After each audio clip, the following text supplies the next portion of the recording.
Boa noite, amada igreja. Aqui é Davi, falando mais uma vez com vocês. Agradeço outra vez a oportunidade, a chance de estar aqui compartilhando com vocês um pouquinho sobre o que Deus tem me mostrado e ensinado.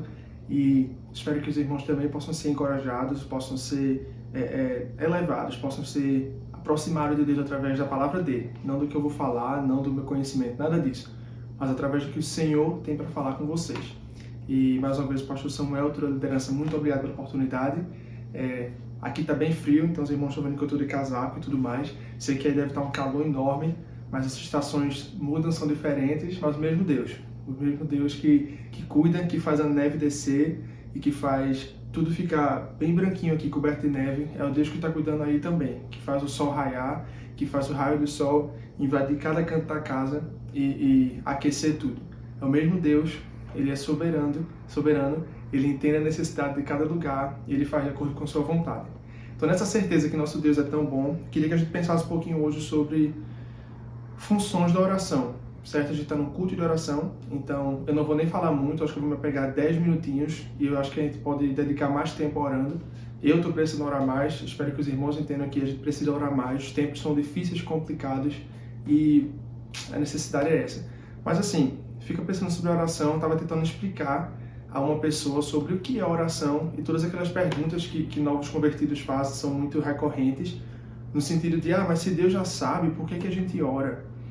Mas se Deus é soberano e você diz que Ele é onisciente, que significa o que sabe tudo, por que eu tenho que ir lá e falar para Ele? Por que Ele simplesmente não me dá alguma coisa? Ou por que Ele não atende o meu pedido? Se Ele já sabe o que eu vou pedir, se Ele já sabe o que eu preciso. E você vai sentar com a pessoa, vai discernir a conversa e vai tentar mostrar os pontos que aquela pessoa está fazendo e trazer o que a Bíblia fala sobre aquilo. E quando falamos sobre oração, um modelo de oração, claro que a gente pode pegar diferentes versos e aplicar sobre como a gente deve orar ao Senhor, mas existe a oração de Mateus 6, a oração sobre o que Jesus tem feito, o que Jesus ensinou, e aquela oração que marca muito a gente, precisa marcar muito a gente, na verdade. E eu queria que a gente pensasse hoje sobre a oração como um fator determinante de justiça que muda não somente o meu interior, mas o local onde eu estou. Então a oração, vou repetir, pode ser um fator determinante da justiça de Deus que muda o meu interior e o local onde eu estou, certo? Uma mudança que começa em mim e se reflete no todo. E para a gente entender esse ponto, para a gente entender mais ou menos como isso funciona, eu queria que a gente olhasse o contexto daquele versículo. Então, a oração em si, a gente já sabe, certo? No final a gente vai recitá-la juntos, mas eu queria que a gente entendesse um pouco de como ela foi falada, o contexto em que ela foi falada, certo? Então, Mateus é o livro que a gente vai estar olhando, então você está com a sua Bíblia aí, por favor, abra no livro de Mateus, primeiro livro do Novo Testamento, capítulo 5, certo? Logo no início do livro, podemos dizer assim, e vai começar com aquela indicação de tempo, espaço, de contexto de onde Jesus está falando. E vai dizer, certo dia, quando Jesus viu que as multidões se ajuntavam, subiu à encosta do monte e ali sentou-se. Seus discípulos se reuniram ao redor e ele começou a ensiná-los. Então, esse é o contexto de ensino, um contexto de que um mestre está passando para os seus discípulos aquilo que precisa ser ensinado, aquilo que precisa ser dito. Algo que eu acho muito interessante do livro de Mateus, eu acho que eu devia até ter falado isso antes, é que ele é o livro que apresenta Jesus como um rei. Ele é claro, o Messias prometido, ele é o Filho de Deus, ele é Deus, mas ele também é o rei. E o interessante é entender que quando um rei dá uma instrução, ela precisa ser obedecida, certo? Então, quando o mestre está ensinando, os seus discípulos ou os servos daquele rei precisam atentar, precisam ouvir, precisam cumprir. Não precisar no sentido de possibilidade, não, eles têm que. A instrução do rei é final. A instrução do rei é absoluta. Principalmente um rei bondoso, um rei amoroso, um rei majestoso, um rei onisciente, que sabe. Então o rei está falando, o mestre fala. E ele vai começar com as famosas bem-aventuranças, que a gente também já ouviu falar muito, que é muito interessante. Eu queria só que a gente começasse ali, antes de embarcar onde a gente precisa mesmo, que vai ser no capítulo 6. Mas vamos ver o capítulo 5, as bem-aventuranças. Felizes os pobres de espírito, pois o reino dos céus lhe pertence. Felizes os que choram, pois serão consolados. Felizes os humildes, pois herdarão a terra. Felizes os que têm fome e sede de justiça, pois serão saciados. Felizes os misericordiosos, pois serão tratados com misericórdia. Felizes os que têm coração puro, pois verão a Deus. Felizes os que promovem a paz, pois serão chamados filhos de Deus. Felizes os perseguidos por causa da justiça, pois o reino dos céus lhes pertence. O que eu gosto muito de observar nas bem-aventuranças, eu estou lendo a versão NVT, é uma versão transformadora, então se você tem uma versão que diz bem-aventurado, bem-aventurados, essa é a diferença, certo? Mas não vai afetar muito a gente, não. O que eu gosto muito desse primeiro versículo é a descrição da pessoa do Filho de Deus, dos filhos de Deus. Perdão, você está falando inglês e português, às vezes é difícil. Descrição dos filhos de Deus, no sentido de que como é que a gente é, como é que a gente devia ser, perdão.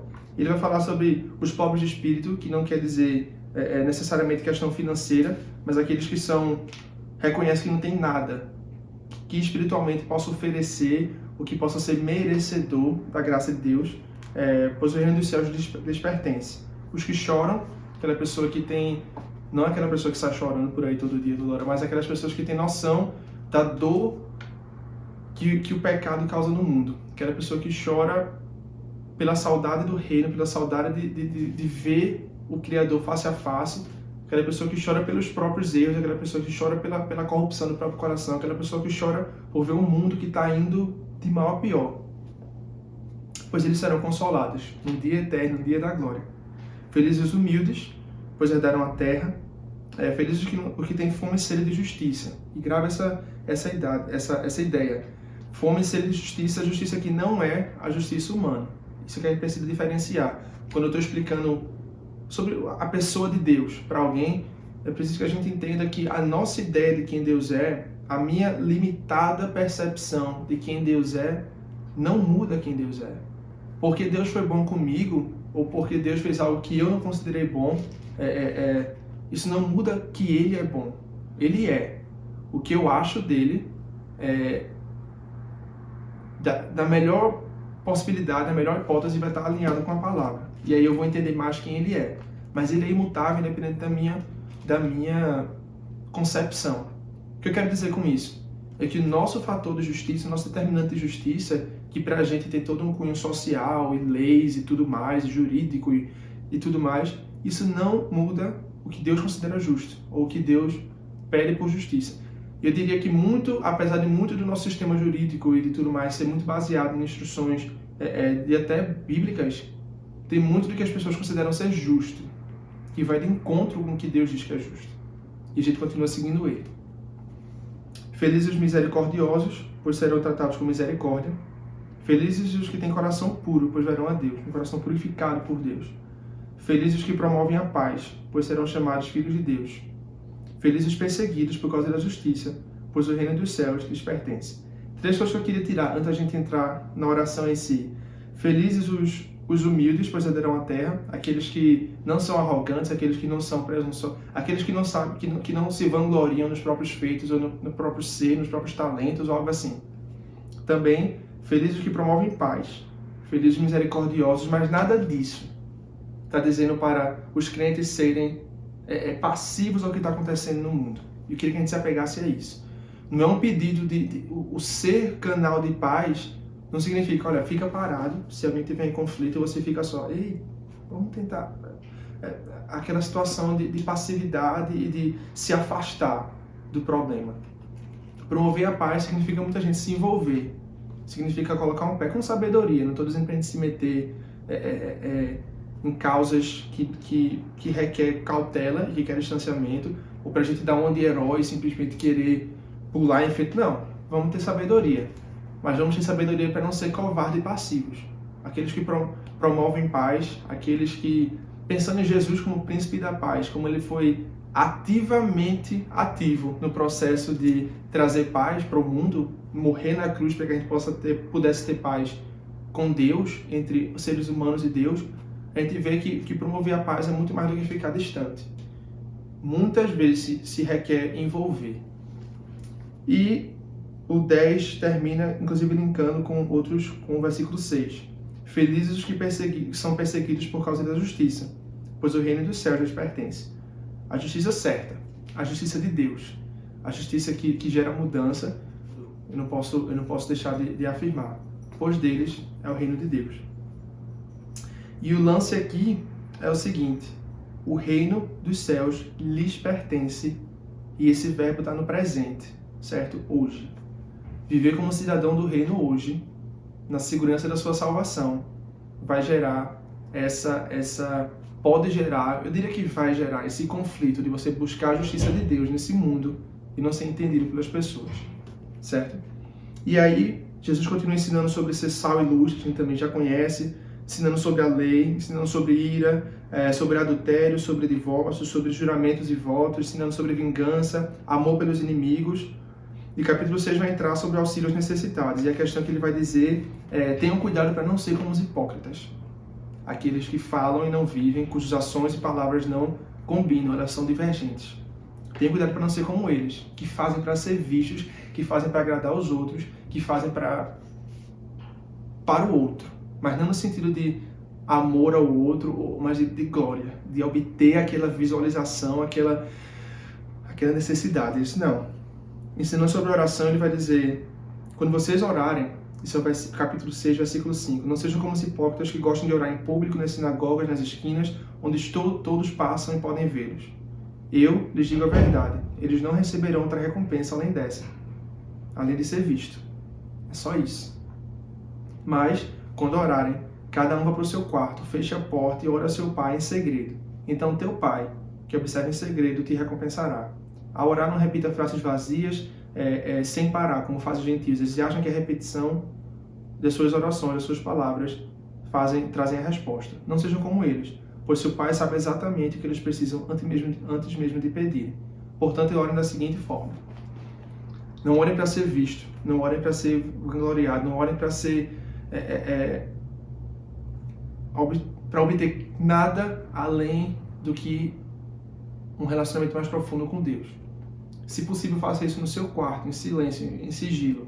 Mas não quer dizer que você só pode orar dentro do quarto. Não, a ideia é faça para o seu pai. Converse com o seu pai e ele, que te ouve em segredo, vai te responder. E a resposta pode ser variada. Mas a ideia é: ele já sabe. Mas é preciso que você saiba que teu pai está lá com você. É preciso que você deixe essa oração que você vai fazer entrar também no seu coração, de maneira que você perceba que tem algo que precisa ser feito. Reagir ao que está acontecendo. Portanto, ore da seguinte forma. A gente vai parar só nesses versículos, porque a gente vai orar hoje. Pai nosso que estás no céu, santificado seja o teu nome. Pai, nosso Pai que está no céu. A gente não está orando para um outro. A gente não está orando para qualquer um.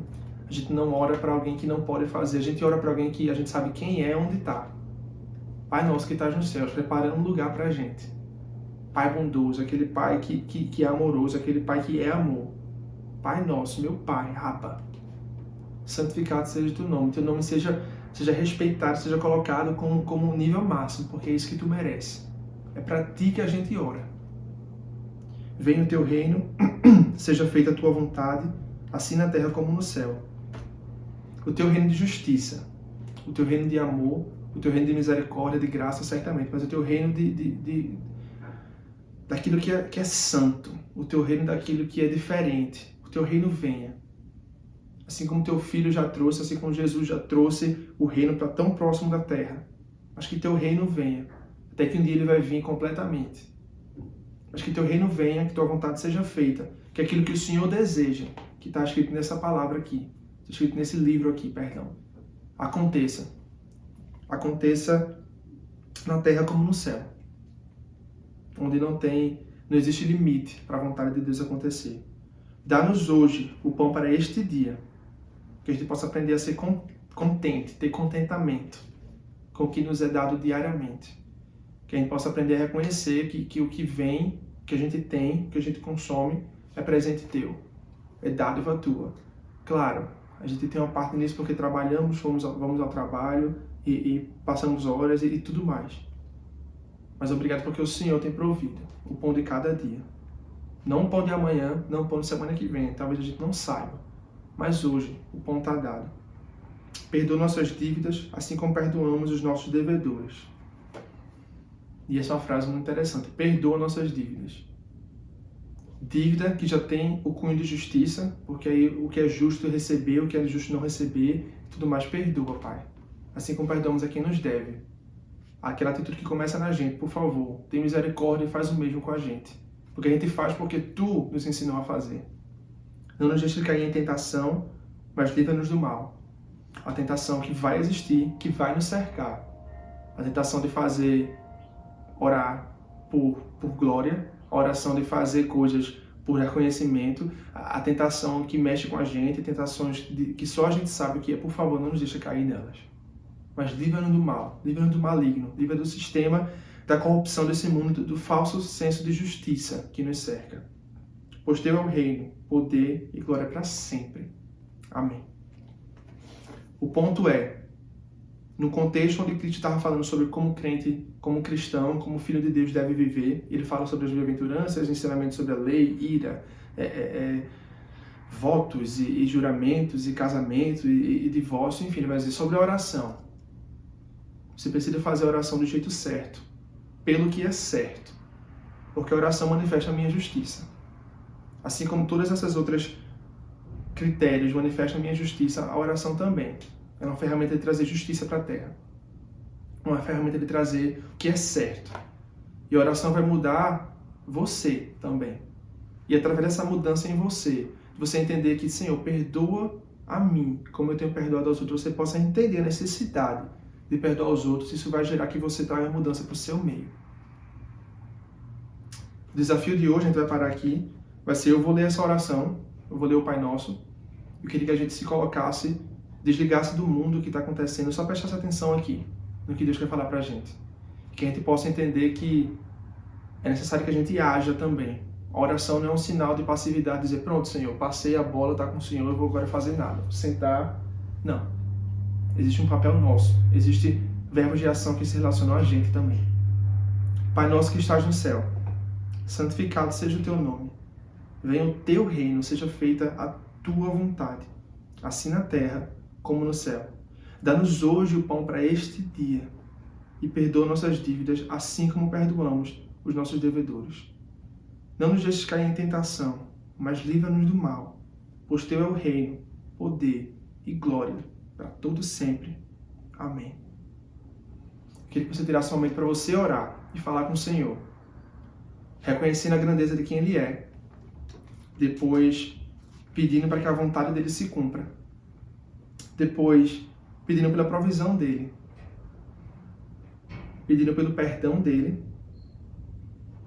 reconhecendo que você também tem um passo a tomar, perdoando a quem Ele deve, pedindo pelo livramento dEle, para os problemas e para as tentações diárias, e reconhecendo que tudo pertence a Ele, o reino, poder e glória. Que você possa colocar essa oração entendendo qual é o seu papel no cumprimento do que você pede. Pode ser só esperar, pode ser agir talvez de acordo com o que você está orando, pode ser uma mudança interior, exterior, não sei. Mas que você ore por justiça, não sua, não o seu senso de justiça, mas o de Deus. Você pode fazer isso, tire os próximos minutos e ore. Espero que a gente possa sempre se conectar com Deus. Muito obrigado, até a próxima.